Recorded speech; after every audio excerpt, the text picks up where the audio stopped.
அஸ்ஸலாமு அலைக்கும் வரஹ்மத்துல்லாஹி வபரகாத்துஹு. எல்லா புகழும் ஏக இறைவனாகிய அல்லாஹ் ஒருவனுக்கே. நபிகள் ஸல்லல்லாஹு அலைஹி வஸல்லம் அவர்கள் மீதும் அவர்களின் வாழ்வை பின்பற்றி வாழ்ந்த சத்திய சஹாபாக்கள், நல்லவர்கள், நாதாக்கள், உலகம் முஸ்லிம்கள் நம் அனைவர்கள் மீதும் அல்லாஹ்வுடைய அன்பும் சாந்தியும் சமாதானமும் என்றென்றும் நின்றும் நிலவட்டுமாக என்று கூறி ஒரு சிறிய பதிவை நான் போடுகின்றேன். என்ன பதிவு என்று சொன்னால், சஹாபாக்களை பின்பற்ற வேண்டும் அப்படிங்கிறது ஒரு ஹதீஸை ஆதாரமாக எடுத்து வைக்கின்றார்கள். அல்லாஹ்வுடைய தூதர் சொன்னாங்க, ஃபஅலைக்கும் பி சுன்னதி வ சுன்னத்தில் ஹுலஃபாயில் மஹ்தியின் ராஷிதீன் தமஸ்ஸகு பிஹா வஅது அலைஹா பின் நவாஜிதி அப்படின்னு சொன்னாங்க. அதாவது எனது சுன்னத்தையும் என் தோழர்களின் சுன்னத்தை நேர்வழி பெற்ற தோழர்கள் சொல்லலை, அதெல்லாம் நம்ம கவனிக்கணும். நபியுடைய ஒவ்வொரு வார்த்தையும் அர்த்தம் புதிந்ததாக இருக்கும். சஹாபாக்களை பின்பற்றுங்கள்னு எங்கேயுமே சொல்லலை, ரசூலுல்லாஹ்வும் சொல்லலை, குர்ஆன்லையும் சொல்லலை, சஹாபாக்கள்னு சொல்லவே இல்லை. இந்த இடத்துல ரசூலை எப்படி வார்த்தை பயன்படுத்திட்டு பாருங்கள். எனது சுன்னத்தை பின்பற்றுங்கள், முழுமையாக முடிஞ்சு. ஒரு சுன்னத்தில் ஹுலஃபாயில் ராஷிதீன ஹுலஃபாயில் மஹ்தீன ராஷிதீன் அப்படின்னு சொல்றாங்க. நேர்வழி பெற்ற ஹலீஃபாக்குடைய சுன்னத்தை நீங்கள் பின்பற்றுங்கள் அப்படிங்கிறாங்க. நேர்வழி பெற்ற ஹலீஃபாக்கள்னா 4 பேர் நம்ம முடிவு பண்ணிக்கிட்டோம். யாரு? அபூபக்கர் இல்ல, உமர் இல்ல, உஸ்மான் இல்ல, அலி இல்ல, இந்த 4 பேர் தான் அப்படின்னு. மற்ற சஹாபாக்கள்லாம் கவர்னரா இல்லையா, ஆட்சியில் இல்லையா, அதிகாரத்தில் இல்லையா, சின்ன சின்ன பகுதிகளுக்கு ஒவ்வொருவரும் பல அமீர்களாக நியமிக்கப்பட்டிருந்தாங்க, ஹலீஃபாக்களாக இது கவர்னராக இருந்தாங்க. ஜனாதிபதினு ஒருத்தர் இருப்பார். ரசூலுல்லாஹ் சொன்னது ஹலீஃபாக்கள் எல்லாமே பிரதிநிதி தான், மக்களுடைய பிரதிநிதித்துவத்தை பெற்ற அதிகாரத்தில் உள்ளவர்கள். இவர்கள் சஹாபாக்கள், அதுல ஒன்றும் சந்தேகம் இல்லை, அவங்களாம் நேர்வழி பெற்றவர்கள். அதுல எல்லாம் எந்த மாற்று கருத்தும் கிடையாது. குர்ஆன்ல அல்லாஹ் அது உறுதி பண்ணிட்டேன். அப்ப இந்த யார் அதிகாரத்தில் இருக்கும் பொழுது ஒரு சில நடவடிக்கைகள் எடுப்பாங்க, உலக ரீதியில சிலது. ரசூலுல்லாஹ்வுக்கு மாற்றமா ரசூலுல்லாஹ் சொல்லாத ஒரு வழிமுறையை, சுன்னத்துகளை, அமல்களை இந்த உலகத்துக்கு அறிமுகப்படுத்த மாட்டாங்க. அமல்கள் விஷயத்தில் அவங்க எந்த அதாவது ரசூலுல்லாஹ் செய்யாத ஒன்றை சொல்லவே மாட்டாங்க. ஏன்னா அதுக்கு பின்னாடி உள்ள அந்த வசனம், அந்த வார்த்தை அதை சொல்லுது. அந்த ஹதீஸுடைய தொடர் என்ன சொல்லுதுன்னா, ஒரு செய்தியை சொல்லுது. அது மாதிரி சொல்லிக்கிறேன். இந்த மாதிரி எந்த சஹாபியும் சரி, நபி அவர்கள் அமல் என்ற அடிப்படையில் சொல்லாத ஒன்றை இந்த உலகத்துக்கு, இந்த சமுதாயத்துக்கு ஒரு அமலை அறிமுகப்படுத்தவே மாட்டார்கள்.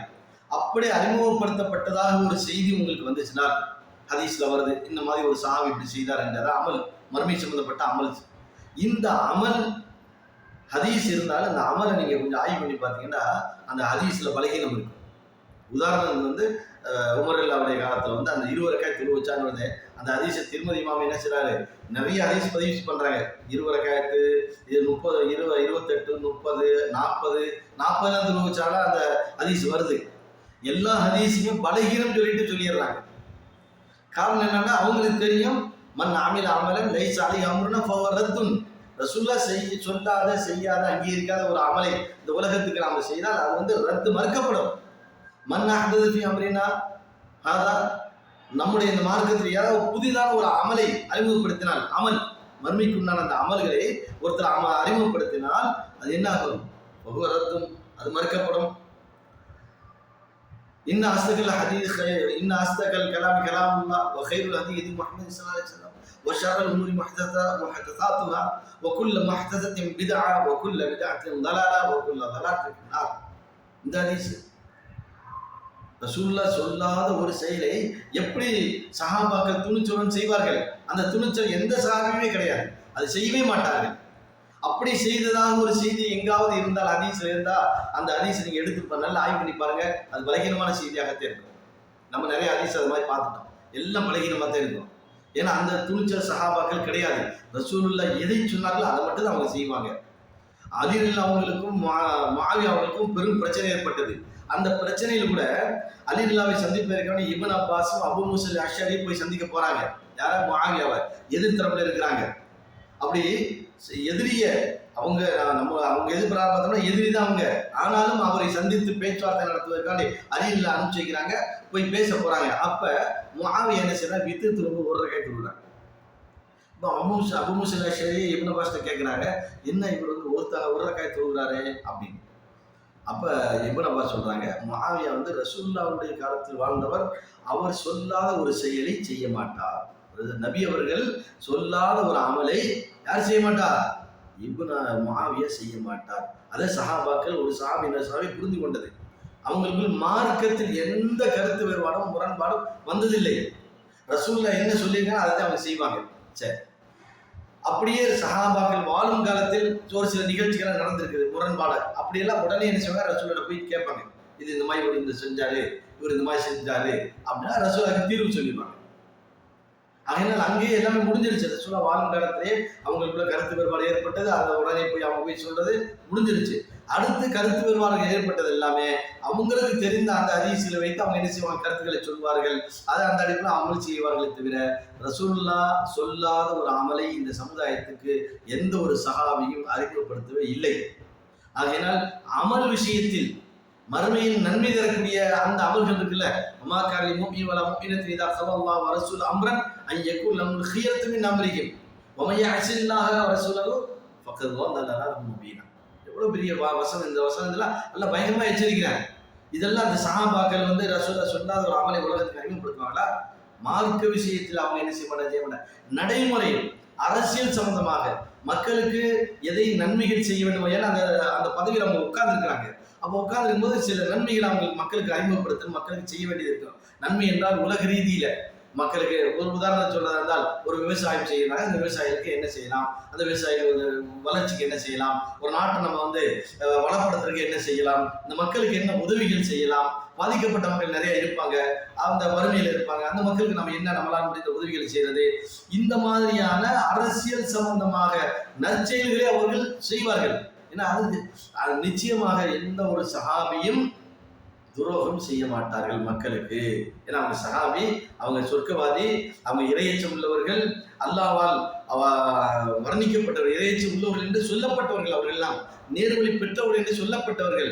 அந்த சஹாபிகள் நிச்சயமாக மக்களுக்கு எந்த துரோகத்தையும் பண்ண மாட்டாங்க.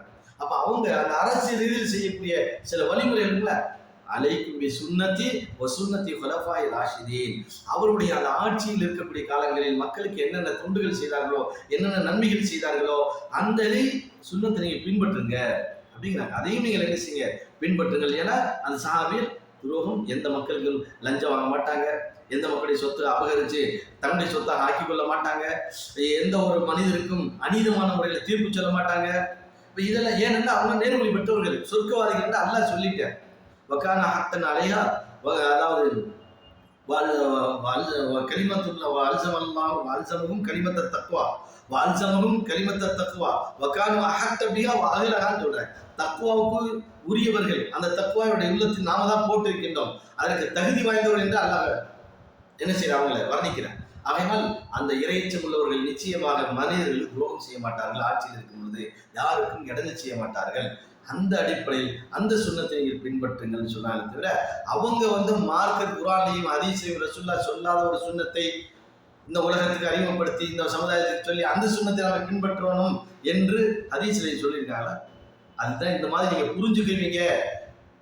சஹாபாக்களை பின்பற்றணும், ஏன்னா சுன்னத்தில் குலஃபாய் ராஷிதீன் சொல்லிட்டாங்க, அதனால ஒட்டுமொத்த சஹாபாக்களை பின்பற்றணும். அல்லது ஒட்டுமொத்த சஹாபிங்கிற வார்த்தை அவங்க பயன்படுத்தாம குலஃபாய் ராஷிதீன்ங்கிற வார்த்தையை பயன்படுத்துறாங்க. அங்கேயாச்சும் நம்ம புரிஞ்சுக்கிறாங்கன்னா ஏன் கலீஃபாங்கிற வார்த்தையை பயன்படுத்துறாண்டு சஹாபான்னு சொல்லியிருக்கலாம், ஒரு சுன்னத்தி அஸ்ஹாபின்னு சொல்லியிருக்கலாம்ல, என் தோழருடைய சுன்னத்துன்னு. ஆனா அப்படி சொல்லாம குலஃபாயின்னு சொல்லியிருக்காங்கன்னா அரசியல் சம்பந்தப்பட்டதுகள்லயே அவங்க நேர்மையாகவே இருப்பாங்க, எந்த அளவுக்கு துரோகம் பண்ண மாட்டார்கள் அப்படிங்கிறதுக்கு அப்படித்தான் ஹலீஃபாங்கிற வார்த்தை அவங்க என்ன பயன்படுத்திருக்காங்க. நீங்க தப்பா புரிஞ்சுக்கிறீங்கிறதுக்கு அப்படித்தான் அந்த ஹதீஸுடைய தொடர்ல அடுத்து வருது, வையா உங்களை நான் எச்சரிக்கின்றேன், காரியங்கள் மிக கெட்டது, மஹதாத்துல் உமூரி காரியங்கள் மிக கெட்டது, ஃபைன்னகுல் மஹதத்தின் பித்அத்தின் மார்க்க அடிப்படையில் ஒரு செயலை நீங்கள் புதிதாக கொண்டு பண்ணினால் அது பித்அத்து வ குல்லு பித்அத்தின் ضلاலா. அந்த ஹதீஸுடைய தொடர்லயே அது வருது. திருமதி அபூதாவூத் போன்ற நூல்களில் பதிவு செய்யப்பட்ட சரியான ஹதீஸ் தான் இது. அப்ப அந்த ஹதீஸின் முழுமையை நீங்க படிச்சு பாருங்க. ஆகையினால் குர்ஆன் ஹதீஸ் இதுதான் மார்க்கம், அதைத்தான் நம்ம பின்பற்றணும். அரசியல் ரீதியில மக்களுக்கு செய்த அந்த தொண்டுகள், நாட்டுடைய வளர்ச்சிக்காக வேண்டி, மக்களுடைய முன்னேற்றத்துக்காக வேண்டி அவங்க என்னமெல்லாம் நன்மைகள் செய்திருப்பார்களோ அந்த நன்மைகளை நீங்களும் பின்பற்றுங்க. அதே மாதிரி நீங்களும் ஆட்சி செய்யுங்க, நீங்கள் அதிகாரத்தில் வந்தால் இந்த மாதிரி செயல்படுங்கள் என்பதற்காக வேண்டித்தான் அல்லாஹ்வுடைய தூதர் இந்த செய்தியை கலீஃபாங்கிற வார்த்தையை பயன்படுத்தியிருக்கின்றார்கள். அடுத்து பித்அத்துகளை பற்றி எச்சரிக்கையும் விடுக்கின்றார்கள். மூன்றாவதாக அஸ்ஹாபிங்கிற வார்த்தையை அவங்க பயன்படுத்தாம கலீஃபாங்கிற வார்த்தையை இந்த அந்த பதவியில் இருக்கும் பொழுது உள்ள சஹாபாக்கள் அந்த சுன்னத்தை நீங்க என்ன பின்பற்றுங்கள் அப்படின்ற ஹதீஸை நீங்க கொஞ்சம் நல்லா ஆய்வு பண்ணி பார்த்தால், முதல் விஷயம் கலீஃபாங்கிற வார்த்தையை பயன்படுத்துறாங்க. ரெண்டாவது விஷயம் அசஹாபுங்கிற வார்த்தை அவங்க சொல்லல, எல்லா சஹாபிங்கிற வார்த்தையை சொல்லல. மூன்றாவது விஷயம் விதயத்தை நீங்க தவறா புரிஞ்சுறீங்க, எல்லா சஹாபாக்களையும் அந்த உலகத்துல வந்து ரசூலுல்லாஹ் சொல்லாதெல்லாம் அவங்க நடைமுறைப்படுத்தியிருக்கிறாங்க, அதையெல்லாம் நம்ம பின்பற்றணும் அப்படின்னு நீங்க புரிஞ்சுக்கிறீங்க அப்படிதான் விதயத்துங்கிற வார்த்தையை அந்த ஹதீஸ் தொடர்லேயே சொல்லிடுறாங்க. விதயத்துல வழிகேடான ஒரு செயலை யார் செய்ய மாட்டாங்க?